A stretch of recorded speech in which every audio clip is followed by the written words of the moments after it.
Life had a way of surprising me. At 58, I never expected the most challenging part of my life would come after retirement. It all started when I took in my grandson, David, to help him escape his chaotic home. Little did I know, I was inviting a storm into my peaceful life, one that would tear through my finances, my heart, and ultimately change everything I thought I knew about family and forgiveness. Stick around to hear the rest of my story, and don't forget to comment where you're watching from. I'm curious to know who's listening. When my husband passed away, I thought the hardest part of my life was behind me. I was wrong. After 30 years of marriage, retirement should have felt like a new chapter, one where I could finally take a breath. But nothing could have prepared me for the arrival of my 22-year-old grandson, David. I hadn't seen him in years, but when he showed up at my door, a suitcase in hand and a look of frustration in his eyes, I knew something had gone terribly wrong. His mother, my daughter, had always had a tempestuous relationship with him, never able to understand his need for independence or his unwillingness to follow rules. I had heard about the fights, the yelling, and the constant chaos, but it wasn't until David left her house that I truly understood how bad things had gotten. "I don't know what else to do, Grandma," David had said as he stood in my doorway. "I just need a place to stay for a while. I'll figure things out." I agreed, of course. What kind of grandmother would I be if I turned him away? I told myself that I was doing this to help him, to give him the stability he desperately needed. But from the moment David moved in, I began to feel like I had made a terrible mistake. He was lazy. He never cleaned up after himself, leaving dirty dishes in the sink, clothes piled on the floor. It was as if the house didn't belong to him. He spent hours in front of the TV or playing video games, and every time I asked him to help out with something, he'd make excuses or brush me off. "Grandma, I'm too tired," he'd say, lying on the couch. My patience started to wear thin. It wasn't just the lack of help. It was his entitlement, his belief that he didn't owe anyone anything. I could tell he didn't appreciate what I was offering him. It made me angry, but I told myself to stay calm. After all, he was family. I tried to give him the space he needed to settle in, but things began to get worse. And it wasn't just the mess. Something else was happening that I couldn't ignore. I remember the first time I checked my bank account. I had logged in to see if I could afford a little treat for myself, a dinner out with friends. What I saw shocked me. There were transactions for things I didn't recognize, online purchases, payments for electronics, and something that caught my eye, a new TV, one of those fancy models that cost a fortune. I couldn't believe it. I knew I hadn't bought anything like that. My heart started to race, and I immediately thought of David. But I couldn't bring myself to confront him yet. Maybe it was a mistake. Maybe I was just imagining things. The next few days only made things worse. David came home with new sneakers, the most expensive brand I'd ever seen. And then there was the video game console he bragged about. The one I knew was way out of his price range. When I asked him where he was getting all this money, he brushed it off. "I'm doing some online business, Grandma." "You wouldn't understand," he said, eyes glued to the screen of his phone. I wasn't buying it, and that was when the doubts started to creep in. Doubts I could no longer ignore. Something was wrong. The tension in the house grew. I could no longer look the other way.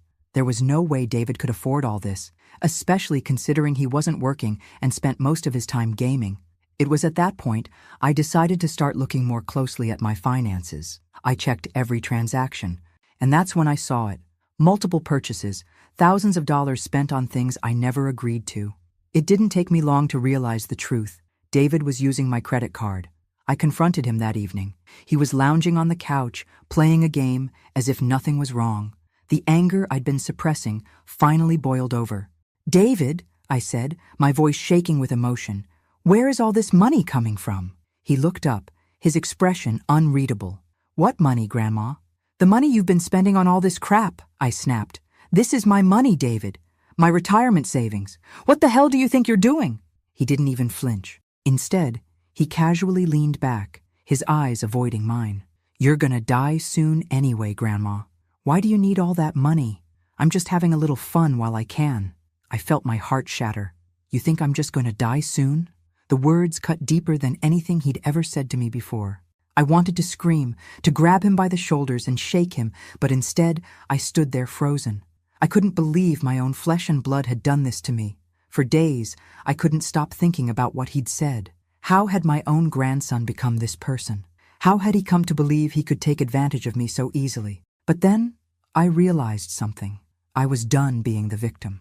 I spent days plotting my revenge. I wasn't going to confront him again. I wasn't going to beg him to leave.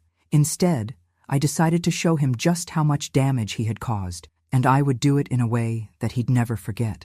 I didn't need to act out of rage. I needed to make him feel what it was like to lose control, to lose everything. I was going to take a trip he'd never see coming.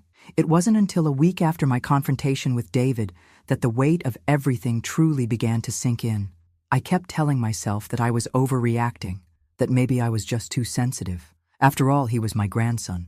And family is supposed to look out for each other, right? But something about his casual dismissal of my hard-earned money, the way he acted like it was nothing, haunted me. It wasn't just the stolen money that bothered me, though. It was the way he shrugged off my hard work, as if all those years of struggling and saving for my future were somehow pointless. I wasn't some rich woman, not by any stretch of the imagination. I'd worked hard my entire life, raising children, paying bills, and making sacrifices so I could live comfortably once I retired. And here was David, treating my retirement fund like it was his personal piggy bank, spending it on meaningless things while I struggled to make ends meet. I began to watch him more closely, noticing his behavior with growing suspicion. His arrogance was growing with every day that passed. It wasn't just his spending habits. He was rude, dismissive, and entitled. The more he threw around his business talk and braggadocio about his newfound wealth, the more I realized just how little he cared for anyone but himself. One afternoon, I caught him coming home with yet another expensive purchase, this time a new gaming laptop. It was the final straw. I had had enough of his lies, his excuses, and his disrespect. He didn't care about anyone or anything except himself and his latest gadgets. I walked over to him, my hands trembling as I tried to keep my composure. "David," I said, my voice tight with barely contained anger, "I want to know the truth. How are you affording all of this? What are you really doing?" He didn't even look up from his screen as he responded, "Grandma, I told you. I'm making money online. I don't have to explain myself to you." I could feel my blood boiling, but I forced myself to stay calm. I wasn't going to let him manipulate me again. "No, David, you've used my money without my permission, and I want to know how you're doing it." He finally looked at me, his eyes narrowing as if he was annoyed by my persistence. "It's none of your business," he muttered, before turning his attention back to his laptop. I felt the anger bubbling up inside me, but I held it in. I had to think. No more yelling, no more losing my temper. I needed to figure out a way to show him just how much he'd hurt me. I spent the next few days doing what I should have done from the start, investigating. I started checking my bank statements, going back months, trying to piece together what had been going on. The more I looked, the worse it got. There were multiple online transactions for things I hadn't bought, gaming equipment, tech gadgets, even a trip to a concert. All of it was under my name, charged to my account, and all of it was clearly his doing. I knew this couldn't go on. My retirement savings were meant for me, for my future, not for David to spend on his whims. I found myself pacing the living room, feeling the weight of the betrayal settle over me like a heavy blanket. The anger I felt now wasn't just about the money. It was about respect, or rather, the complete lack of it. I had given David a place to stay, a roof over his head, and this was how he repaid me? By stealing from me? I couldn't let him get away with it. But what could I do? He was my family after all. I wasn't a vengeful person, but the idea of him walking all over me, taking advantage of my kindness, made me sick. I had to show him that there were consequences for his actions. It was then that the idea hit me. It wasn't something I'd planned to do, but it was the only thing that seemed to make sense. If David was going to treat me like a fool, I would make him feel the pain of losing something he cared about. I wasn't going to yell, I wasn't going to beg, and I wasn't going to let him off easy. I was going to teach him a lesson he'd never forget, but I needed to be smart about it, quiet, calculated. It wasn't going to be about punishment. It was going to be about showing him the real cost of his behavior. I started planning. It wasn't long before I had everything figured out.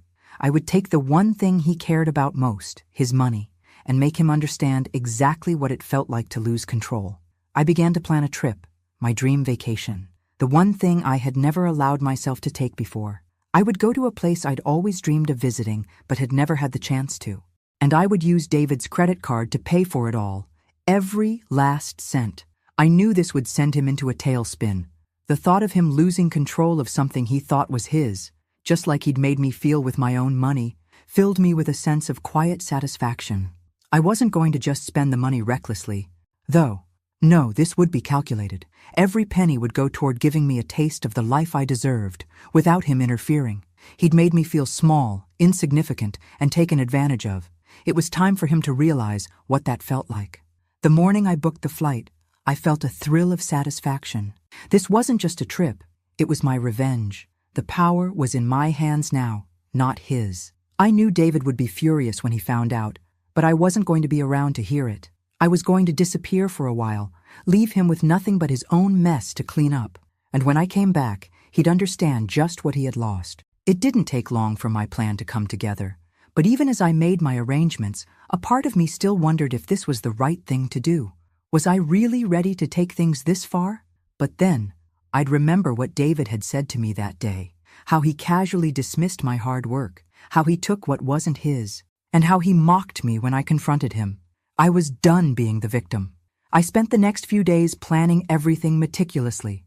The tickets were booked, the hotel reservations confirmed. I told myself it was for me. It was about me, for once in my life. I wasn't going to apologize for taking a break from the suffocating weight of everything David had put me through. It wasn't just a vacation. It was a declaration of my independence. But as the days ticked down to my departure, I kept thinking about how David would react when he found out. Would he just ignore it? Pretend it didn't happen? Would he confront me, demanding answers? The uncertainty was unsettling, but I knew I couldn't back out now. I had to go through with it. I had been too passive for too long. I'd never used a credit card in such a reckless way before. It felt like I was stepping into territory I had no experience with, but the thrill of it was undeniable. It was like flipping a switch, a shift in power I hadn't known I needed. David had made me feel powerless, invisible even. Now I was taking back control, even if it meant a little chaos. The day I left, I packed my bags with a sense of freedom I hadn't felt in years. I slipped my phone into my pocket and made sure I had everything I needed. My passport, my wallet, and a sense of liberation that felt almost foreign. I was finally doing something for myself, something that wasn't about making dinner, cleaning the house, or worrying about everyone else's needs. The flight was long, but the moment I stepped off that plane, I felt something I hadn't felt in a while: joy. The city was alive with possibilities, beautiful architecture, bustling streets, the thrill of something new. I was free. I could feel my chest lifting with each step. I spent the next few days completely absorbed in my own happiness. I ate at restaurants I'd only ever dreamed of visiting, wandered through art galleries, and treated myself to every indulgence I could imagine. For the first time in forever, I didn't have to worry about anyone but myself. It felt liberating, like a breath I hadn't taken in years. But even in the midst of all this, I couldn't help but think about David. He was back at the house, stewing over what I'd done. I couldn't bring myself to feel bad for him, not when I knew he had been taking advantage of me for so long. The idea of him panicking, realizing what had happened, brought a twisted sense of satisfaction. I thought about what he'd say when he found out. Would he yell? Would he beg me to come back and fix everything? Or would he try to turn it all around, pretending like none of this was his fault? I was almost eager to see how he would react. It wasn't until a few days into my trip that I received the first sign of his rage. My phone buzzed as a message from David popped up, his words dripping with anger and disbelief. "Where the hell are you? I'm getting all these notifications about charges on my card. What the hell did you do?" I almost smiled at his tone. It was exactly what I had expected. Outraged, accusatory, with no sense of responsibility for his own actions. He still didn't get it. I didn't respond right away. There was nothing to say that would change anything, no explanation that could make him understand. Instead, I took a deep breath and went about my day. I was determined to keep my peace, not let him pull me back into his drama. For the next few days, his messages became more desperate, pleading even. "You're crazy, Grandma. I can't believe you did this. I'm going to report you to the police. This is theft." I didn't bother responding. His words were just noise now. It wasn't about the money. It was about him finally learning a lesson. He needed to understand what it felt like to lose something, to feel the sting of consequences. By the time I'd fully indulged in my vacation, I had spent every penny of David's card. But it wasn't about the money. It was about showing him that I wasn't someone he could push around. I wasn't going to sit in the background and let him take advantage of me anymore. This was my chance to finally stand up for myself. When I returned home, I felt a mix of emotions: excitement, relief, and maybe a little guilt. I had done something drastic, but it was necessary. Now I had to face the aftermath. The moment I opened the door to the house, I knew something was off. The silence felt heavier than usual. I hadn't expected things to be in perfect order, but I didn't expect the complete chaos that greeted me. There were empty pizza boxes on the floor, dirty dishes piled high in the sink, and crumbs scattered across the couch. It was like a hurricane had come through while I was away. And David, well, he wasn't there. I checked my phone again, seeing several missed calls from him. He was furious. When I finally heard his voice, the rage was palpable. "You're insane, Grandma. You think you can just disappear, spend my money like it's yours? You've completely lost it. I'm going to call the cops. I'm going to make sure they know exactly what you did." I stood there, phone in hand, trying to keep my composure, but I couldn't help the smirk that tugged at my lips. "David," I said, my voice steady, "you need to calm down.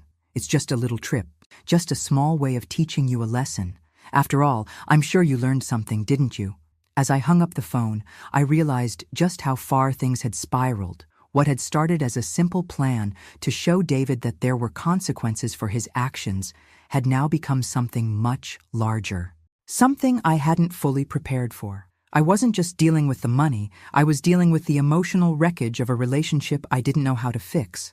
But what I did know was this: I wasn't going to back down. David was going to have to face the consequences of his actions, and I wasn't going to apologize for giving him the wake-up call he so desperately needed. The ball was in his court now, and there was no turning back. I had done it.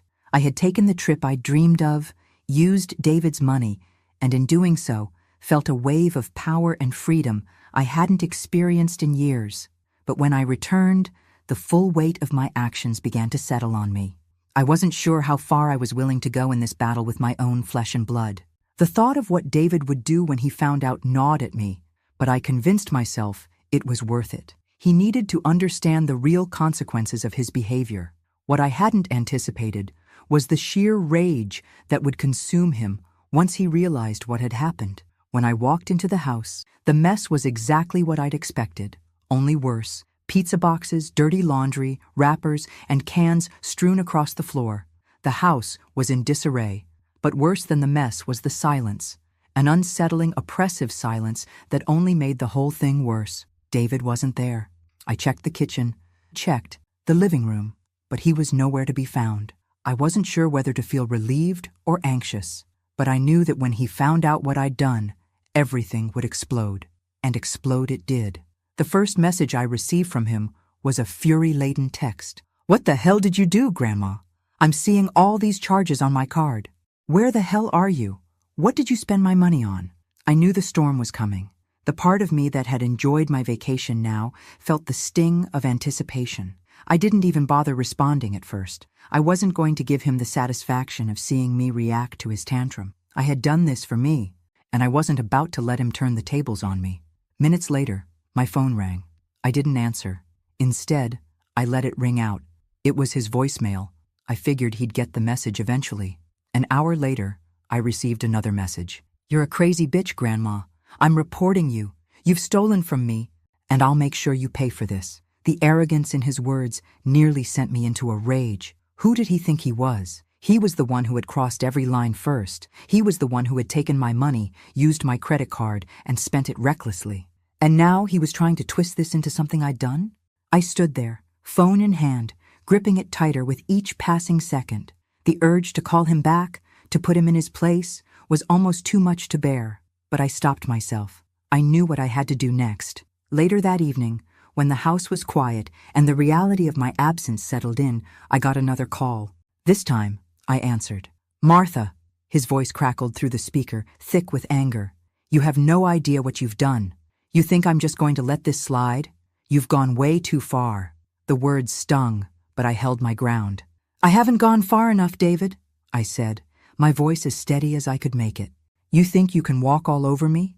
You think I'd just stand by while you steal from me? I'm teaching you a lesson, whether you like it or not." He let out a sarcastic laugh. "A lesson? Really? You're the one who needs a lesson, Grandma. You're losing your mind. I'm going to sue you, and then you'll see who's laughing." It hit me. He truly didn't understand what he had done to me. He still thought this was about money, about something trivial, but it wasn't. This was about respect, about setting boundaries and finally standing up for myself after years of being ignored, walked all over, and disrespected. "David," I said, my voice still calm, but firm, "I'm not afraid of your threats. I'm not afraid of your tantrums. You want to sue me? Go ahead. But before you do, you need to ask yourself, how did we get here? Why did I feel the need to do this? What does it say about you that I had to go to these lengths just to get you to understand?" There was silence on the other end for a long moment, the kind of silence that made my heart race. Then he spoke again, his tone quieter, but still sharp. "I don't need your lectures, Grandma. I'm done with you. I'm going to make you regret this. You'll see. I'll have you kicked out of this house. I'll make sure you pay." I could feel the heat rising inside me, the fearlessness that had taken root during my trip growing stronger. "David," I said slowly, "I think it's time for you to leave. This house is mine, and I don't want you here anymore. I don't care if you stay with your mom or find another place. You're not welcome here anymore." His voice exploded on the other end of the line. "What? You think I'm just going to leave? You can't do this. This is my house too." "No," I replied, my voice steady. "It's my house. You've been living here on my kindness, but you've crossed the line. It's time for you to go. Pack your things, David. I'm not asking anymore." The sound of him slamming the door was all the confirmation I needed. He had left, but that didn't mean it was over. In fact, it had only just begun. The following day, he was back. This time he had a threatening letter in hand, one that he had no doubt written himself, claiming that I had stolen from him and that he was planning on taking me to court for what I had done. He even threatened to call the police, but I didn't panic. I wasn't going to let him bully me anymore. I stood my ground, refusing to let him manipulate me into submission. "I'm not going anywhere," I said, looking him straight in the eye as he waved the letter in front of me. "You're the one who has to leave. You're the one who's been taking advantage of me, not the other way around. It's time for you to face the truth, David." But he wasn't ready to face the truth. Not yet. And as much as I had hoped he would, I knew the reality. David still saw himself as the victim in this story. But that was something I was about to change. One final, irreversible step at a time. The battle had only just begun, but one thing was clear. I wasn't going to lose this time. I never expected that the moment I stepped onto that plane, the freedom I felt would stay with me for the entire trip. The relief of finally being away from David, from all the mess he'd brought into my life, was intoxicating. I could almost feel the weight lifting off my shoulders as the wheels of the plane left the ground, taking me far away from the chaos I had been living in.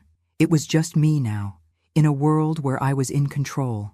The first few days were bliss. I explored the city like a woman half my age, walking down cobbled streets, indulging in delicious food, and losing myself in a world of vibrant colors and endless possibility. For the first time in years, I felt alive. I wasn't the tired grandmother constantly cleaning up after her ungrateful grandson. I was Martha, a woman who was capable of enjoying life on her own terms. I stayed in a beautiful hotel with a view of the ocean, indulging in things I never would have allowed myself before. No guilt, no restrictions, just pure freedom. And every purchase I made, every luxury I experienced, was paid for with David's money. I wasn't spending recklessly. I was living my dream, using the means he'd stolen from me to show him what it felt like to lose control. But even in the midst of the excitement, there was a voice in the back of my mind. What was David doing back home? Had he figured out by now what I had done? What would happen when I returned? Would he confront me? Would he be furious? And most importantly, did he deserve forgiveness? The first message from him came on the second day of my trip. I had been prepared for it, but seeing his name flash on my phone still brought a surge of adrenaline. "Grandma, you can't just do this. You've ruined everything. I don't know what I expected from you, but this is too far. When I get back, you'll regret it. I'm taking this further. Don't think I won't." I let the message sit there for a while, not replying. Part of me wanted to respond, to let him have a piece of my mind, But I knew better than to engage with his threats. He was already showing his true colors: angry, bitter, manipulative. And I had learned from him that silence was often the most powerful response. I turned the phone off and went back to my day, walking through museums, sipping coffee at little sidewalk cafes, and basking in the feeling of being completely removed from everything that had tied me down for so long. By the time I reached the final leg of my trip, I felt like a completely different person, renewed, reborn. My days were no longer dictated by the chaos of David's presence. I had nothing but time to reflect on the choices I had made, the pain I had endured, and the way forward. As much as I loved every moment of the adventure, there was a part of me that knew I couldn't keep running. I couldn't keep hiding. I needed to go back, face whatever consequences awaited me, and finish this. But not out of fear. No, I wasn't afraid anymore. I was ready to take the next step in reclaiming my life. I had one more decision to make. Would I let David back into my life, even after everything he had done? After all the lies, the disrespect, and the betrayal? The day I arrived back at the house was unlike any other I had ever experienced. The silence was heavier this time. David was nowhere to be found, and the house was eerily quiet, almost too quiet. I dropped my suitcase on the floor, feeling a mix of exhaustion and anticipation. I pulled out my phone, and sure enough, there was a message from him. I read it in one go, but I couldn't help but feel a sense of finality in his words. "I'm coming for you." That was all it said. My heart raced as I read it. I knew David had always been reckless, but now it felt like he had crossed a line. He was dangerous. There was no turning back from this. But what did he expect me to do? He thought I was afraid of his threats? I didn't have time to waste. I went through my mail, sat down, and took a deep breath. This was it. The moment everything changed. I wasn't going to back down. David needed to learn. He needed to face reality. I called a lawyer. I needed to make sure I was prepared for anything that came my way. I wasn't the same woman who had let him walk all over her. I had my rights, and if David thought he could intimidate me, he was sorely mistaken. The next few days were a blur of messages from David, each one more desperate than the last. He continued to threaten me, claiming he was going to take legal action, that he'd go to the police, that I would regret this. But each time I saw his messages, I felt a sense of calm wash over me. I didn't feel guilty for what I had done. I had taken his money, yes, but it wasn't about the money. It was about respect. It was about teaching him that there were consequences for his actions, and if he couldn't see that, then there was no place for him in my life anymore. Finally, the confrontation came. David showed up, not at the front door, but in the backyard, waiting for me. His face was flushed with anger, his eyes narrowed with hate, but there was something else, too, something deeper, more vulnerable, that I hadn't expected to see. "You think you're the victim, don't you?" he shouted. "You think that just because you're older, you can pull this crap and get away with it? You think I owe you something?" I stared at him, taking in his words. His anger was palpable, but underneath it, there was a hint of fear. He had never been scared of me before, but now, for the first time, it seemed like he realized just how far I had gone. And that, in itself, was a victory. "No, David, you owe me nothing," I said, stepping forward. "But you owe yourself a lesson. I've spent my life taking care of everyone else. Now it's time to take care of me." He didn't know what to say to that. For a moment, he just stood there, staring at me. Then, without a word, he turned and walked away. It wasn't over yet. I knew there would be more to come, but for the first time in a long while, I felt a sense of peace. I had stood up for myself, and no one, not even David, could take that from me. I knew David would eventually come back. I knew the moment I set foot on that plane that I was setting into motion a series of events that couldn't be undone. But nothing could have prepared me for the storm that awaited me when I returned home. The house was just as I left it, untidy, chaotic, but now it felt like there was a heavy cloud in the air. The silence was almost suffocating. The mess didn't bother me nearly as much as the overwhelming feeling of tension that hung over everything. I wasn't just facing a pile of dirty dishes. I was facing the aftermath of everything I had set in motion. I had hoped David would have cooled off. Maybe he'd rethink his actions. Maybe he'd recognize the lesson I was trying to teach him. But as the days went by and the silence continued, I started to feel the weight of anticipation. He wasn't gone for good.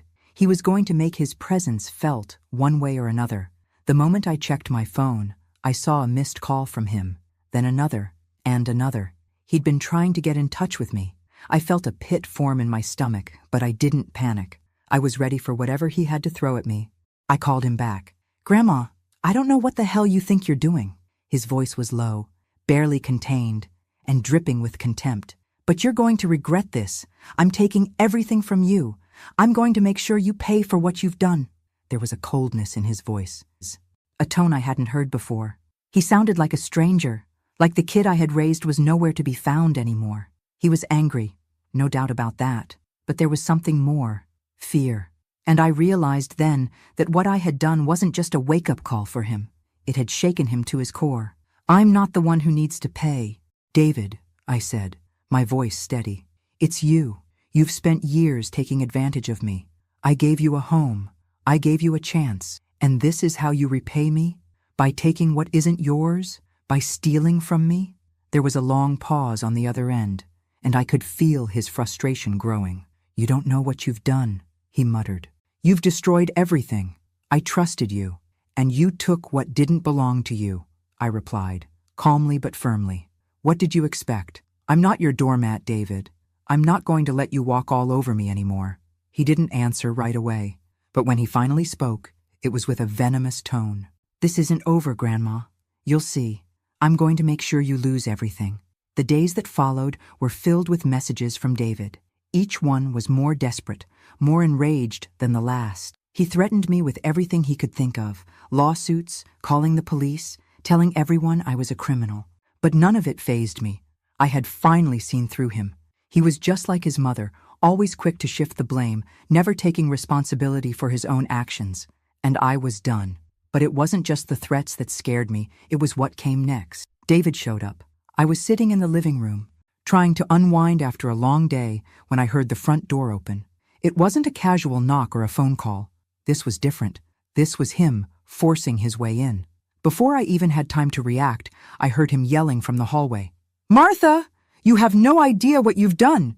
I stood up quickly, my heart racing as I moved toward the sound of his voice. He was in the living room now, pacing back and forth like a wild animal trapped in a cage. "You think you're some kind of hero, don't you?" His voice was rising with each word, his anger spilling over. "You think you've taught me some lesson? You've ruined everything. You've destroyed the only relationship I had left." I stared at him, shocked by the depth of his fury. "I didn't ruin anything, David. You did. You chose to disrespect me, to steal from me, and now you want to blame me for it?" David's face twisted with rage, his fists clenched. "I trusted you," he screamed. "You're the one who's crazy. You don't know what you've lost. I'm going to make sure you never get away with this." The words stung, but I stood my ground. "You're right about one thing. I lost. I lost the son I thought you were. I lost the respect I thought I had earned. But what you don't get is that you're the one who's going to lose in the end. You've already lost me, David." The storm in the room felt suffocating. David was no longer the young man I'd tried to help. He wasn't the grandson I had once adored. He was someone else, someone I didn't even recognize anymore. And I realized then that there was nothing more I could do for him. He had to figure it out on his own, just like I had to figure out how to live my life without constantly putting others first. He stood there, panting, his face flushed with rage, and then, without another word, he turned and stormed out of the house, slamming the door behind him with a force that rattled the walls. I stood in the living room, breathing heavily. The confrontation, though intense, had brought me a strange sense of relief. The battle had been fought, the lines had been drawn, and now it was over. At least I thought it was. The next day, I received another call from David, but this time it was different. His voice was subdued, quieter. "Grandma," he said, his tone unexpectedly calm, "I don't know how to fix this. I don't know how to make up for everything I've done." I was silent for a moment. His words hung in the air between us, uncertain. "David," I said, my voice soft, "you can't fix everything, but you can start by admitting you were wrong." There was a long pause before he spoke again. "I was wrong, Grandma. I've been selfish. I've hurt you, and I don't know how to make it right." His apology, though long overdue, was a step in the right direction. But I knew that it wasn't the end of our journey. There would be more to this story, but for the first time, I felt like I had some control over what came next. The next few days were filled with silence. No more threats, no more messages. I didn't know where David was, but I knew I had done what I needed to do. David had a long road ahead of him, but I had finally found the strength to stop enabling him. I couldn't save him from himself anymore. I had to save me. I woke up the next morning, feeling like I had taken a breath I didn't know I was holding. The events of the past few days had drained me emotionally, but also filled me with a sense of accomplishment. For the first time in a long time, I wasn't carrying the weight of someone else's choices on my shoulders. I wasn't going to fix David's problems anymore. As much as I had hoped for a peaceful resolution, I knew deep down that this wasn't over. Not yet. David's rage had been palpable, but so had his guilt. He knew he had gone too far. I could feel it in his voice during that brief apology. The vulnerability, the admission of fault, even though he'd been unwilling to fully accept it before. I couldn't help but wonder, had he really learned anything?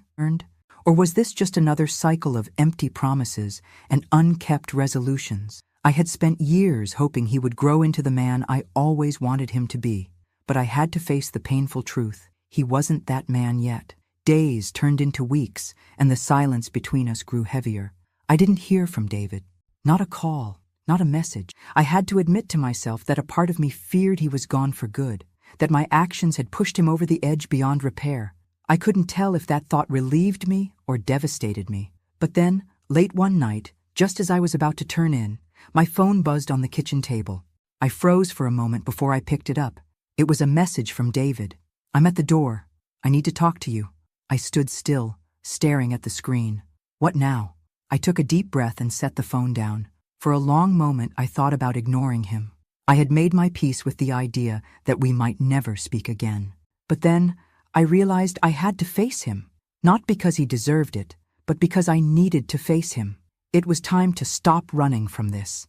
When I opened the door, David was standing there, his face a mix of exhaustion and regret. He was different somehow, less like the arrogant young man who had stormed through my life, and more like a young adult who had seen the consequences of his actions in a new light. "Grandma, I know I've messed up," he said, his voice quiet, almost fragile. "I've been thinking about everything, about the money, the way I've treated you, and I know I don't deserve your forgiveness. I don't even know if I deserve to be here. But I'm asking for another chance. Please." I didn't know how to respond. I could see it in his eyes, the genuine sorrow, the awareness of how deeply he had hurt me. But a part of me hesitated. I wanted to forgive him. I really did. But the scars he'd left behind weren't so easily healed. "David," I began, my voice soft but firm, "I don't know if I can forgive you yet. You've hurt me in ways I never imagined you could, and you've pushed me to my limit." He nodded, taking a step closer, though he stopped short, as if unsure how much space he should take. I know, and I'll do whatever it takes to make it right. I've been to rehab. I've started working, really working, to turn things around. I just wanted to show you that I'm trying. I'm really trying." For the first time, I could see the weight of his past decisions in his eyes. He had changed, or at least, he was starting to. "I'm not going to pretend that everything is just going to go back to normal," I said, the words coming out slower, more deliberate. "But I've realized something too. I've spent my life taking care of everyone. I never took care of myself, and now I need to make that a priority." David stood there, silent, giving me the space I needed. I could see the hurt in his eyes, but there was something else there. Hope. It was clear that, despite everything that had happened, he still wanted to be part of my life. He still wanted a chance to prove that he wasn't the person he used to be. "I can't promise you anything, David," I continued, my voice wavering slightly. "I can't promise I'll forget what you did, or that I'll ever fully trust you again. But I'm willing to try. I'm willing to see if we can rebuild what was lost." He nodded, a small but genuine smile tugging at the corners of his lips. "That's all I'm asking. I just need you to believe that I'm different now. I'm not the same person who walked out of here before." I studied him for a moment. He wasn't the reckless, arrogant young man who had spent my money without a second thought.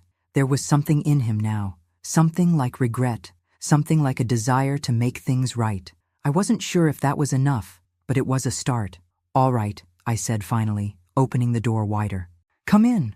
We'll take it one step at a time." That night, As we sat down together at the kitchen table, I realized something important. This wasn't the end of the story. It wasn't the end of the mistakes, the hurt, or the healing, but it was a step towards something new for both of us. David wasn't the perfect grandson I'd always imagined, and I wasn't the perfect grandmother. But somewhere between the pain and the pride, there was a path forward. Maybe it was long, maybe it would be difficult, but I was willing to walk it. And for the first time in a long while, I felt a sense of peace. It wasn't about forgiving him instantly. It wasn't about pretending everything was okay. But it was about understanding, about recognizing that people could change, even if it took time. David had started his journey of redemption. I was starting mine.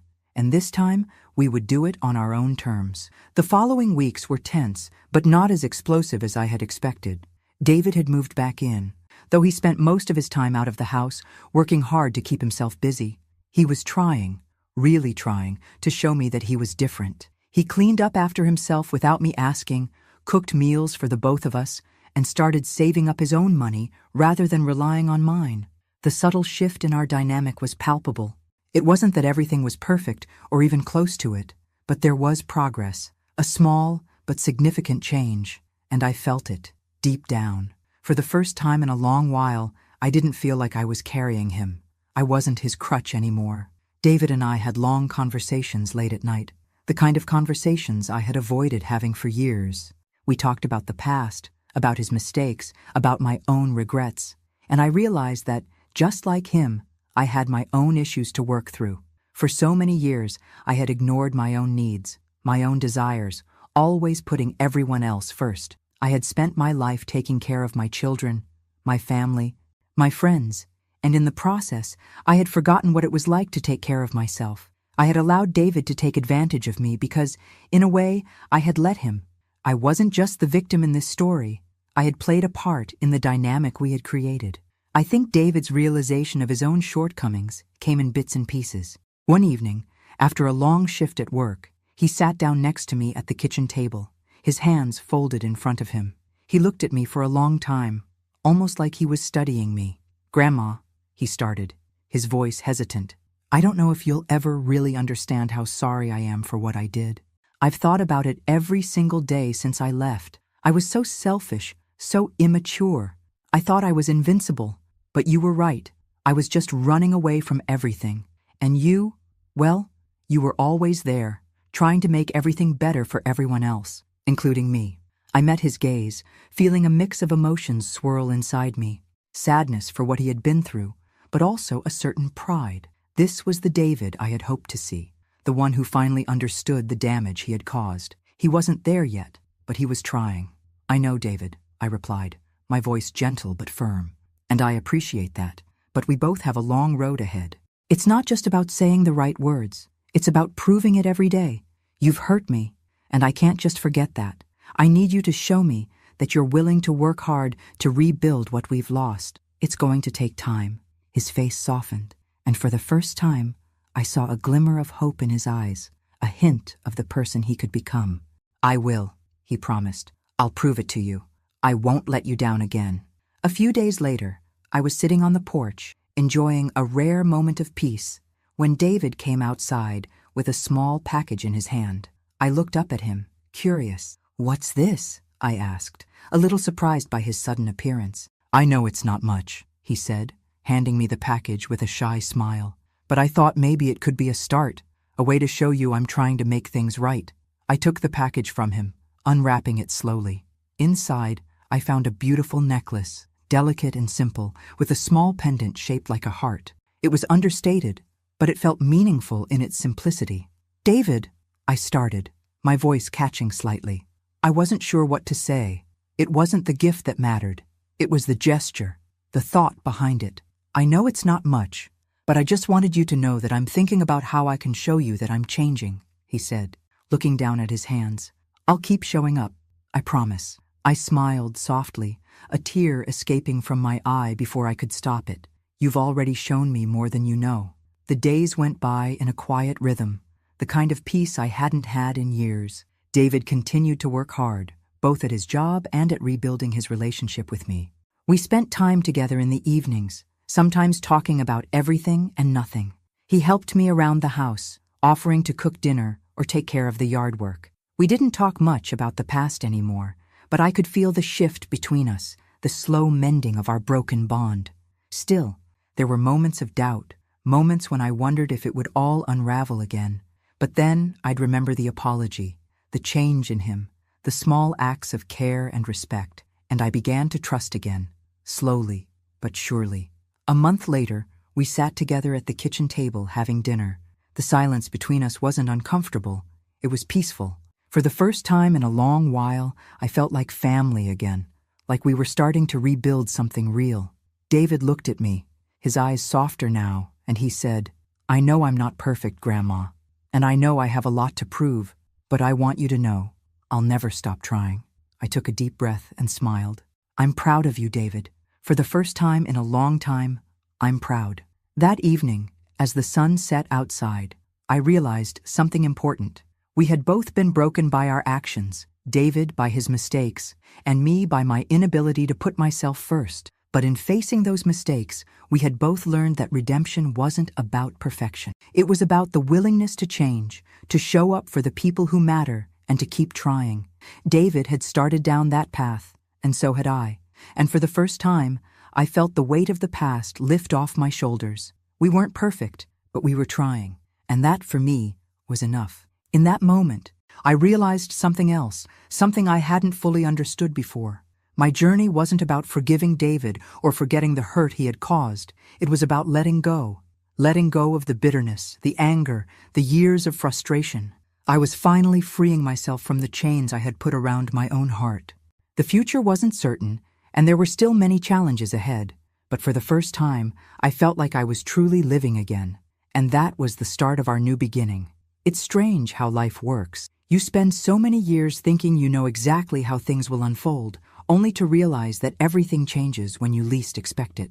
When I first let David back into my life, I didn't know if it was a mistake or a new chapter waiting to be written. I had no way of knowing whether the lessons I had tried so hard to impart on him would stick, or whether we were both doomed to keep repeating the same mistakes. But now, weeks after his return, I could finally see the truth. We were both trying, and for the first time, I had hope. That hope wasn't the same as blind faith. It wasn't about expecting everything to be perfect. Nothing would ever be perfect, not after everything we'd been through. But there was something about the quiet way he was proving himself, the way he had shifted from arrogant and dismissive to humbled and thoughtful, that made me believe in the possibility of a new beginning. It wasn't long after David gave me that necklace, the simple yet thoughtful gift that still hung from my neck, that we started to carve out small moments of genuine connection. He was no longer just the angry, entitled young man who barged into my life with his careless attitude. He was starting to show signs of the person I always hoped he could become. I watched him more carefully now, at the way he worked, at how he treated me, at how he apologized, not just in words but through his actions. We didn't talk much about the past anymore. It was clear that we both had enough baggage to fill a lifetime. But every now and then, we would take a moment to reflect, to acknowledge that things would never be the same, and that was okay. We were rebuilding, slowly, one day at a time. One quiet afternoon, as we sat in the living room together, David leaned forward, his eyes slightly downcast as if weighing his words. "Grandma, I've been thinking," he said, his voice quieter than usual. "I don't think I've ever really told you how much I appreciate what you did for me. All those years, you didn't have to take me in, You didn't have to let me stay when things were falling apart, and I don't think I ever thanked you properly." I sat there, taking in his words, surprised by the sincerity behind them. It wasn't something I was used to hearing from him, especially not before everything had fallen apart. The old David would have never said something like that, not without some form of manipulation, at least. But this was different. This was real. "I did it because you were family," I replied, my voice steady but soft. "Because I thought you needed me. But you're not the same person you were before, David. And I think you're starting to see that too." He nodded slowly, as if contemplating my words. "I am. I don't know how long it's going to take, but I'm not going to give up on being better, for both of us." And in that moment, I knew. This was the start of something real. Things didn't happen overnight. I wish I could say that after David's apology, everything fell into place. and we were immediately perfect, but we both knew better than to expect that kind of magic. The healing we needed was far from immediate, and we both stumbled along the way. But it didn't matter. We were walking together, and that was a start. I watched David find a job, a real job, something he was proud of, something that gave him responsibility. And I watched him struggle too, as he learned how to budget his money, how to make ends meet on his own, without me picking up the slack. For the first time in a long while, I felt like I wasn't carrying his weight. It was an incredible feeling, being free from that burden. I did my part too. I found the strength to let go of the bitterness I had carried around for so long. Forgiving him didn't mean forgetting what had happened. It didn't mean everything was magically okay, but it did mean that I was no longer letting the past poison my every thought, and that felt like a victory in itself. One evening, as we shared dinner together, the conversation turned to something I hadn't expected. David was sitting across from me, his usual humor tempered by the seriousness of the moment.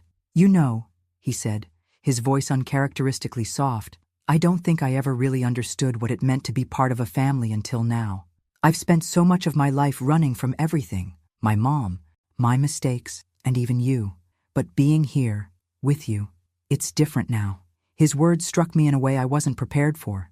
In that quiet moment, I saw him, really saw him, for the first time in a long while. He wasn't the angry, entitled young man I had taken in. He was growing, slowly but surely, and that growth mattered more than anything else. "I don't expect everything to be easy," he continued, looking down at his plate, his fingers tracing the edge of his glass. "But I want to be better, for you, for myself. I'm not perfect, and I don't know if I ever will be, but I'm going to keep trying." Tears welled up in my eyes, though I quickly blinked them away. I had never wanted anything more than this moment of genuine connection. "I believe you, David, and I'm proud of you. But remember, you don't have to do it alone anymore. You have a family now, and that's not something you have to run from." We both sat in silence for a few moments, the weight of his words sinking in. And for the first time in a long time, I felt like we were both on the same path, walking towards something better. That night, as I sat in my favorite chair, watching the evening sky grow darker, I couldn't help but reflect on how far we had come. When David first arrived at my doorstep, I never imagined it would lead to this peace, this sense of mutual respect. But it had. Slowly, painfully, but steadily, we had both found a way to rebuild our relationship. The road ahead wouldn't always be easy, and there would be bumps along the way. But for the first time in years, I felt hopeful. Maybe things didn't have to be perfect. Maybe it was enough that we were trying, and that we were together. And maybe, just maybe, that was all we really needed. The past would always be part of our story. But as the sun dipped below the horizon, I knew that today, this moment, was what mattered most. And for the first time in a long time, I felt like I could finally breathe. I had to admit, things were starting to settle. David had been back for months now, and while I wouldn't say everything was perfect, it was better. He was working full-time, paying his own bills, and more often than not, he was the one asking how he could help around the house. The days of being a passive observer in my own life were behind me. But of course, it wasn't all sunshine and rainbows. Even as David tried to prove himself, I had to come to terms with a painful truth. The trust between us wasn't something that could be rebuilt overnight. No matter how hard he tried, there would always be that lingering shadow of what had happened. I couldn't forget the betrayal, the lies, and the years of him using me as an easy target. That night, as I sat at the kitchen table drinking my tea, David came in, a little out of breath as though he had been rushing to get home from work. "Grandma," he said, his voice quiet, almost uncertain. "Can we talk?" I set my cup down, watching him carefully. There was something different about his demeanor tonight. He didn't have that cocky, I'm in control attitude he used to wear like armor. This time, he seemed vulnerable. "Of course," I said, motioning for him to sit across from me. "What's on your mind?" He hesitated, running his hands through his hair before taking a seat. "I've been thinking a lot about everything, about how I've treated you, about how I've messed up." He paused again, as if he were searching for the right words. "And I just want to tell you that I'm really sorry." I studied him carefully. David wasn't a man of many words, certainly not of meaningful ones. And yet, I could see it in his eyes. Something had changed. There was guilt, but there was also a hint of something else, a recognition of the weight of what he had done. "I know you're trying, David," I said, my voice calm, though there was a twinge of pain still present. "But just saying you're sorry doesn't make everything right. You can't just fix everything with words." "I know," he said quickly, nodding in agreement. "I've been thinking about that. I know I can't just say it and make it go away, but I need you to know that I'm not the same person anymore. I'm not the same person who left. I want to prove that to you every day, not with promises, but with my actions." He didn't say anything else after that. He just looked at me, his eyes full of sincerity. But the thing was, I wasn't sure I was ready to believe him. How could I? How could I just forget everything that had happened between us? He had taken advantage of me, drained me emotionally, and used me like an ATM. The next few days were quiet, too quiet perhaps. David went about his business, and I went about mine. But there was an underlying tension between us, a distance that was hard to ignore. One evening, after dinner, David came into the living room while I was watching TV. He sat down next to me, this time with a little more determination in his posture. "Grandma, I need to tell you something," he said, his voice firm but kind. "I've been talking to someone, a counselor. I think I need to work through a lot of things, stuff I've been running from for a long time." I looked at him, a little surprised. A counselor? I had never thought David would be the type to seek help, especially not for his emotional problems. But in that moment, something inside me shifted. Maybe he wasn't just saying the right things. Maybe he was finally starting to do the work. "That's a good step," I said, though there was a hesitation in my voice. "But it's going to take time. You can't expect everything to just magically get better. You've got a long road ahead of you." "I know," he said, his voice low but resolute. "I don't expect it to be easy, but I can't keep running from my past. I need to own up to the things I've done, to you, to myself, and I can't do that without help."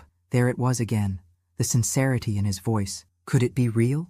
Could he actually be taking this seriously? I didn't know, but for the first time in a long time, I didn't feel like I was carrying the weight of his decisions on my own.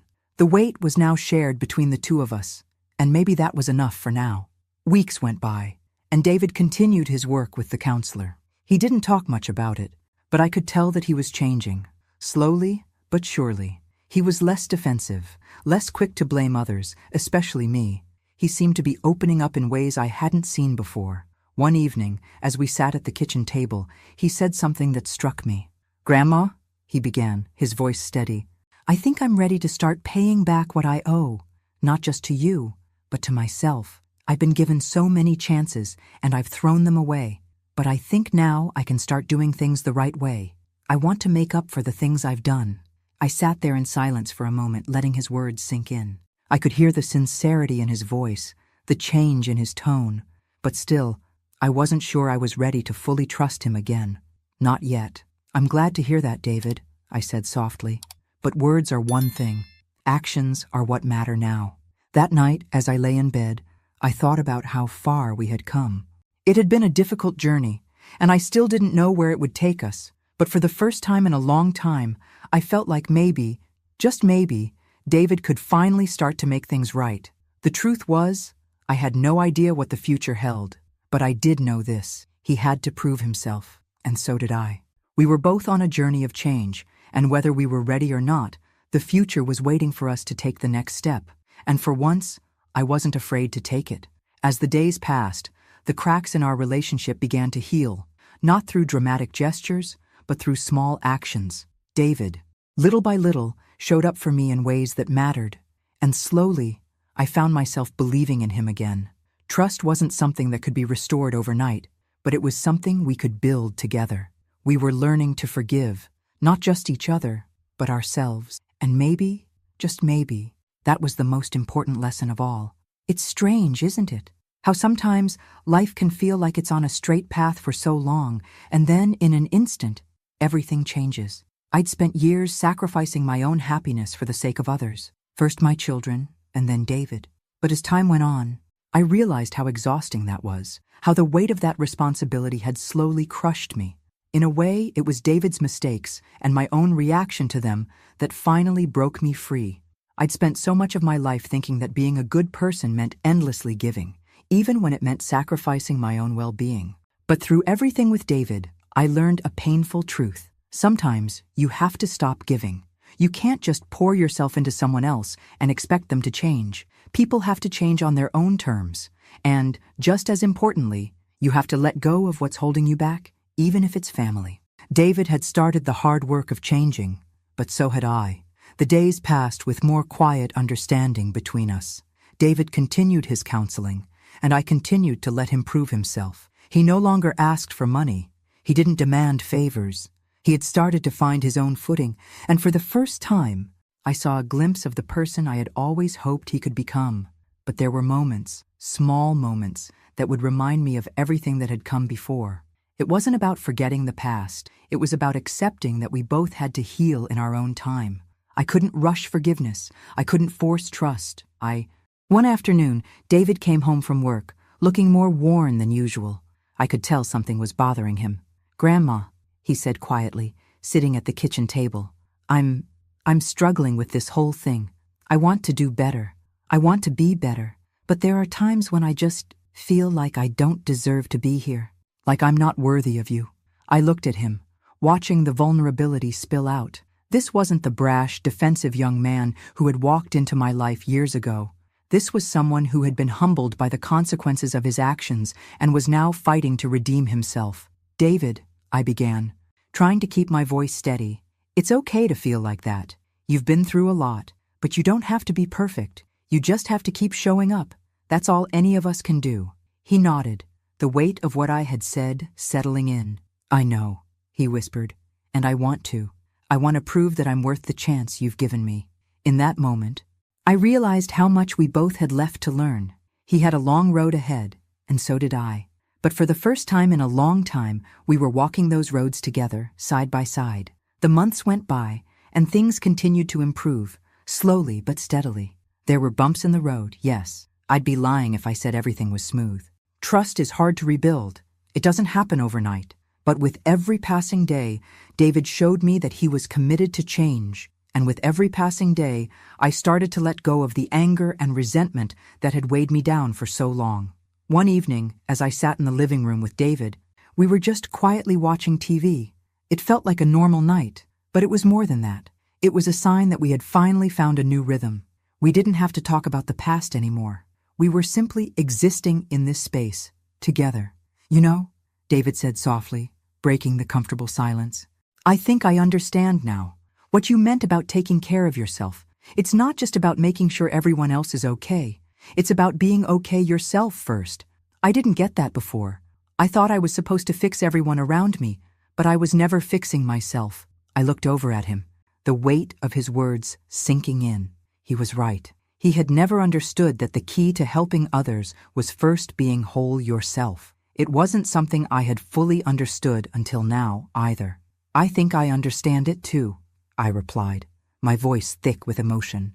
"For a long time, I thought being a good grandmother meant giving everything to you. But I didn't realize I needed to start giving to myself again."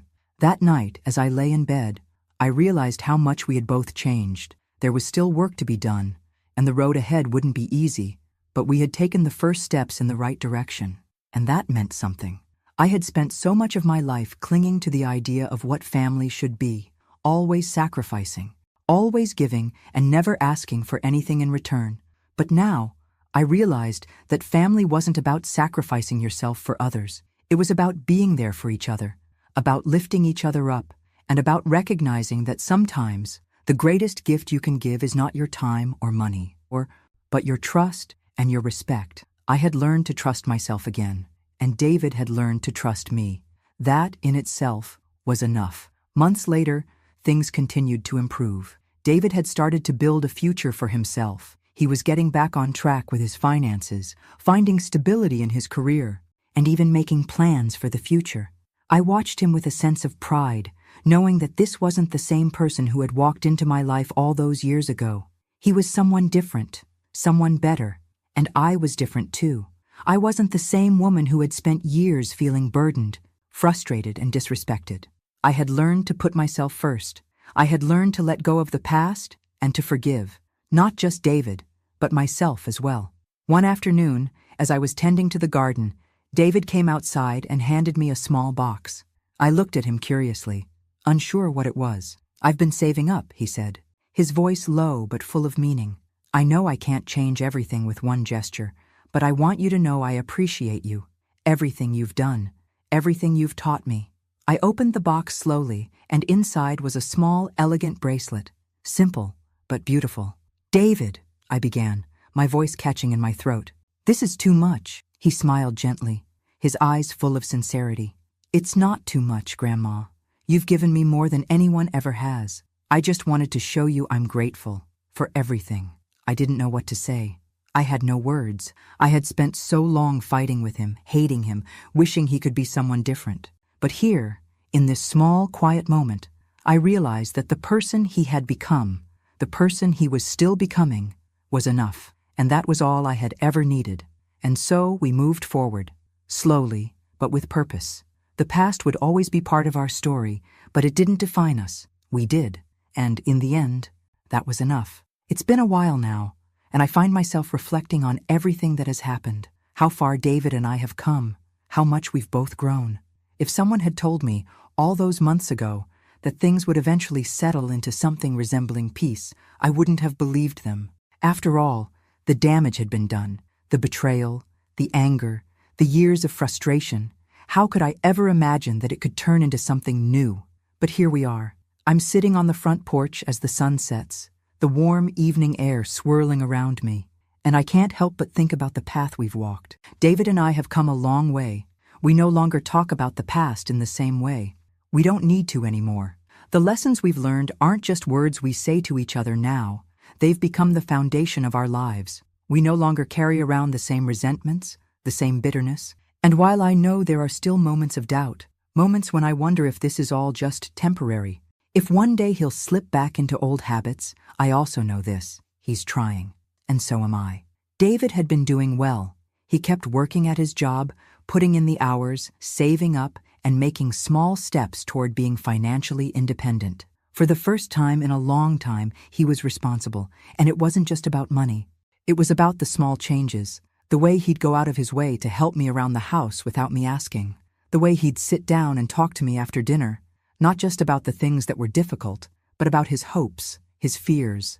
He was finally, truly, opening up in a way I hadn't seen before. And that wasn't all. There were the little moments, the kind that went unnoticed by the outside world, but meant everything to me. The way he would text me in the middle of the day just to check in and see how I was doing. The way he'd take me out for coffee just because he knew I liked it. These were the things that mattered now. The small, quiet gestures of love and respect. It was on one of those evenings, as we sat together in the living room, that I realized how far we had come. The room was filled with the soft glow of the lamp, the quiet hum of the evening outside. David was flipping through channels, his body relaxed on the couch, while I knitted a sweater, my hands working on autopilot. Then he turned to me, his voice breaking the silence.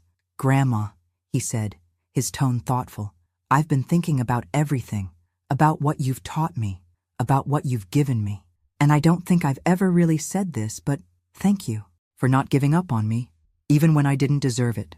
I set the knitting aside, surprised by the sincerity in his voice. "Thank you." It wasn't something he said often. His words hit me harder than I expected. I swallowed, trying to find the words, but I didn't need to say anything. I just reached out and placed my hand on his. "You've made a lot of mistakes, David," I said softly. "And so have I. But the thing is, we're not the same people we used to be. And that's what matters. You've earned my trust again. But it took time, and it took effort." He smiled, a small, almost grateful smile, and nodded. "I know. I just want you to know that I'm doing my best to be better. I want to be someone you can be proud of." "I already am," I said quietly. "I already am." It wasn't always easy. There were moments when the past came rushing back, when the anger and frustration would bubble up again. But we didn't let it destroy us. We faced those moments together, not as adversaries, but as two people who had learned the hard way what it meant to truly care for one another. A few months ago, we took a walk through the park, something we used to do when he was younger. Back then, we would talk about everything: the future, his dreams, his struggles. Now it was different. It wasn't about his mistakes or my regrets. It was about just being present with each other, appreciating the quiet moments that life offered. We didn't need to say anything, but the bond between us was stronger than ever. As we walked, I looked at him, really looked at him, and I could see it, the hope in his eyes, the man he was becoming. Not the man I thought I would lose forever, but the man who had come back from the brink. I felt proud, not because he had become perfect, he wasn't, but because he had become someone who owned his actions, who was willing to fight for what mattered. "Do you think I'll ever be able to make up for everything I've done?" he asked, his voice soft. "You already have, David," I said, my voice steady but filled with emotion. "Every day you show up, you're making it up, and that's enough." It's funny how life works. You go through so much pain, so much heartache, and in the end, you realize that all that really matters is that you keep going. You learn from your mistakes, you show up, you try, and that's what makes all the difference. David still has a long road ahead. I know that, but so do I. We're both still learning, still changing, but what I've learned over the past year is this: redemption isn't about perfection. It's about the willingness to grow. And I can see now that David has that. He has the will to keep going, to keep growing, and that's more than I ever expected from him. And me? Well, I've learned that I don't have to carry all the weight. I don't have to sacrifice myself for anyone. Not anymore. I've learned to take care of myself, to put myself first for once. And in doing that, I've realized that we can be a family again. Not the way it used to be, but in a way that works for both of us. As I sit here, watching the sun set over the horizon, I realize that this moment, this peace, is what I fought for. Not just for David, but for myself. And maybe, just maybe, we're both finally learning how to live. And that's enough. I don't know what the future holds, but I'm ready for it. I'm ready to face whatever comes next, knowing that the path we've walked together is the one that's led us here. And that, for once, is all that matters. The rest can wait. Thanks for listening. Don't forget to subscribe and feel free to share your story in the comments. Your voice matters.